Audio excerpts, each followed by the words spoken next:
নজর রাখবো পরবর্তী সংবাদে। উত্তর পূর্বাঞ্চলের পর্যটনে এবার বিশেষ উদ্যোগ গ্রহণ করা হয়েছে। অবশ্য এক্ষেত্রে ত্রিপুরা রাজ্যকে পর্যটনের দিক থেকে মানচিত্রে যেন সর্বপ্রথমে পৌঁছানো যায়, সেক্ষেত্রে এবার এই উদ্যোগ এবং উন্নয়নের এবার কেন্দ্রের বিশেষ উদ্যোগকে সাধুবাদ জানানো হয়েছে সর্ব অংশ থেকে। বুধবার দ্বিতীয় পর্যায়ে টাস্ক ফোর্স বৈঠক অনুষ্ঠিত হয়। উত্তর পূর্ব ভারতের লুকিয়ে থাকা রত্ন বলে জানালেন ডোনার মন্ত্রী জ্যোতিরাদিত্য সিন্ধিয়া। উত্তর পূর্বের পর্যটনের সার্বিক উন্নয়নের উদ্যোগ, শিলংয়ে উচ্চ পর্যায়ের বৈঠক, টেকসই রোড ম্যাপ চূড়ান্ত হয়েছে। উত্তর পূর্ব ভারতের পর্যটন সম্ভাবনাকে বাস্তবায়িত করতে ও টেকসই পর্যটন রূপরেখা নির্ধারণে বুধবার মেঘালয়ের রাজধানী শিলংয়ে অনুষ্ঠিত হল দ্বিতীয় পর্যায়ের টাস্ক ফোর্স বৈঠক। মেঘালয়ের মুখ্যমন্ত্রী কনরাড কে সাংমার সভাপতিত্বে অনুষ্ঠিত এই বৈঠকে কেন্দ্রীয় ডোনার মন্ত্রী জ্যোতিরাদিত্য সিন্ধিয়া, বিভিন্ন রাজ্যের পর্যটন দপ্তর এবং প্রশাসনের শীর্ষ আধিকারিকেরা এবং উত্তর পূর্বাঞ্চলের বিভিন্ন প্রতিনিধি এতে অংশগ্রহণ করেছেন। একই সঙ্গে ত্রিপুরা রাজ্যের মুখ্যমন্ত্রী ডক্টর মানিক সাহা এই বৈঠকে ভার্চুয়ালি অংশগ্রহণ করেছেন।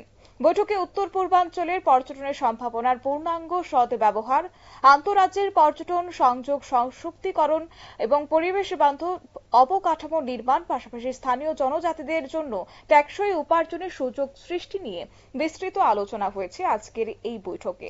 ডোনার মন্ত্রী জ্যোতিরাদিত্য সিন্ধিয়া বলেন, উত্তর পূর্ব ভারতে লুকিয়ে থাকা রত্ন এখানকার অপার প্রকৃতিতে সৌন্দর্য, বৈচিত্র্যময় সংস্কৃতি এবং ঐতিহ্যকে কাজে লাগিয়ে এই অঞ্চলকে দেশের অন্যতম আকর্ষণীয় পর্যটন গন্তব্যে রূপান্তর করা সম্ভব।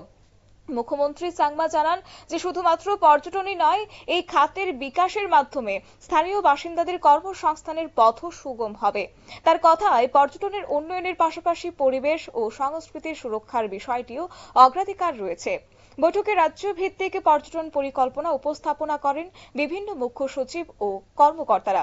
Eco tourism, heritage trail, homestay সংস্কৃতি এবং অ্যাডভেঞ্চার ট্যুরিজম প্রসারে বিশেষ গুরুত্ব দেওয়া হয়েছে এতে।